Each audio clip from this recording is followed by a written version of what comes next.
Hi നമസ്കാരം, ദാസേനാണ് തൃശ്ശൂർ വരുന്നത്. അപ്പോൾ ദുൽഖർ സൽമാൻ 2 സിനിമകളെ വിട്ടുകളഞ്ഞു എന്നുള്ള രീതിയിൽ നമുക്ക് വലിയൊരു വിഷമമുണ്ടായിരുന്നു. ഒന്ന് തഗ് ലൈഫ് എന്ന സിനിമ, കമലഹാസന്റെ തഗ് ലൈഫ് എന്ന സിനിമ, അതിൻ്റെ സ്റ്റാർട്ടിങ്ങിൽ അതിൻ്റെ ഷൂട്ടിംഗ് സ്റ്റാർട്ട് ചെയ്യുന്ന സമയത്ത് അതിൽ പറഞ്ഞിരുന്നത് ദുൽഖർ സൽമാൻ ഉണ്ട്, കമലഹാസൻ ഉണ്ട് എന്ന് പറയുന്ന രീതിയിലായിരുന്നു. നമ്മൾ മണിരത്നത്തിൻ്റെ സിനിമയാണ്. അപ്പോൾ നമ്മൾ മനസ്സിൽ മണിരത്നം എന്ന് പറഞ്ഞു കഴിഞ്ഞാൽ ഇന്ത്യ കണ്ടിട്ടുള്ള ഏറ്റവും വലിയ സംവിധായകൻ, അതുപോലെ ഇന്ത്യ കണ്ടിട്ടുള്ള ഏറ്റവും നല്ല നടൻ കമലഹാസൻ. എൻ്റെ ഏറ്റവും വലിയ ഇഷ്ട നടനായിരുന്നു കമലഹാസൻ പണ്ട്. അപ്പോൾ നമുക്ക് ഏറ്റവും വിഷമമുണ്ടായിരുന്ന കാര്യമാണ് ഈ 2 സിനിമകളും ദുൽഖർ സൽമാൻ കളഞ്ഞല്ലോ. അതായത് 2 പേരുടെയും കൂടെ, മണിരത്നവും അതേപോലെ തന്നെ കമലഹാസന് കൂടെ അഭിനയിക്കുന്ന ഇത്ര വലിയ സിനിമ വിട്ട് കളഞ്ഞല്ലോ എന്നുള്ളൊരു വിഷമമൊക്കെ ഉണ്ടായിരുന്നു. അങ്ങനെ വിഷമമൊക്കെ ആയി, അങ്ങനെ മിസ് ചെയ്തു. അങ്ങനെ ഈ സിനിമ വരുന്ന സമയത്ത് നമുക്ക് വിഷമമുണ്ടായിരുന്നു. ഈ സിനിമ അങ്ങനെ വിജയിച്ചു കഴിഞ്ഞാൽ അത്രമാത്രം വിഷമാവും എന്നുള്ള രീതി. അതിന് മുമ്പ് തന്നെ മറ്റൊരു സിനിമ ഇന്ത്യൻ 2, ആ സിനിമയിലും ദുൽഖർ സൽമാനെ വിളിച്ചിരുന്നു. ആ ദുൽഖർ സൽമാൻ ആ സിനിമയിൽ പോയി അഭിനയിച്ചില്ല എന്നുള്ളൊരു വിഷമമുണ്ടായിരുന്നു. പക്ഷേ അത് 2 ഗുണത്തിൽ വന്നു എന്നുള്ളതാണ് ഏറ്റവും വലിയ കാര്യം.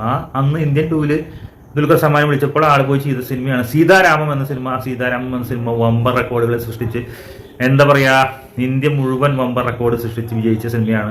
ദുൽഖർ സൽമാന് പൊൻതൂവലുകൾ ധാരാളം കീഴടത്തിൽ ചൂടിയ സിനിമയായിരുന്നു. അതേപോലെ തന്നെ ഈ സിനിമ ചെയ്ത സമയത്ത് അദ്ദേഹത്തിന് ലക്കി ഭാസ്കർ എന്ന സിനിമയുണ്ടായിരുന്നു. ആ സിനിമ വിട്ടുകളഞ്ഞിരുന്നെങ്കിൽ ഇപ്പോൾ നമുക്ക് തീരെ നഷ്ടമായി. അദ്ദേഹത്തിന് ധാരാളം അവാർഡുകൾ വാങ്ങിക്കൂട്ടുകയും 100 കോടിക്ക് മുകളിൽ അച്ചീവ് ചെയ്ത ലക്കി ഭാസ്കർ എന്ന ദുൽഖർ സൽമാനെ ഈ 2 സിനിമകളും ഈ കമലഹാസനും ഒത്തുമുള്ള ഈ സിനിമകൾ ചെയ്തിരുന്നെങ്കിൽ അദ്ദേഹത്തിന് മിസ്സാകുമായിരുന്നു. നമുക്കിപ്പോൾ നിങ്ങളുടെ അഭിപ്രായം നിങ്ങൾക്ക് പറയാം. കാരണം ദുൽഖർ സൽമാൻ വിട്ടുകളഞ്ഞപ്പോൾ നമ്മൾ വിഷമിച്ചിരുന്നുവെങ്കിലും ആ സിനിമകളൊക്കെ, ആ വിട്ടുകളഞ്ഞ 2 സിനിമകൾ പോയെങ്കിലും അതിനപ്പുറത്ത് നല്ല 2 സിനിമകൾ ചെയ്യാൻ ദുൽഖർ സൽമാന് സാധിച്ചു എന്നുള്ളത് ഏറ്റവും വലിയൊരു സന്തോഷമുള്ള ഒരു കാര്യമാണ്.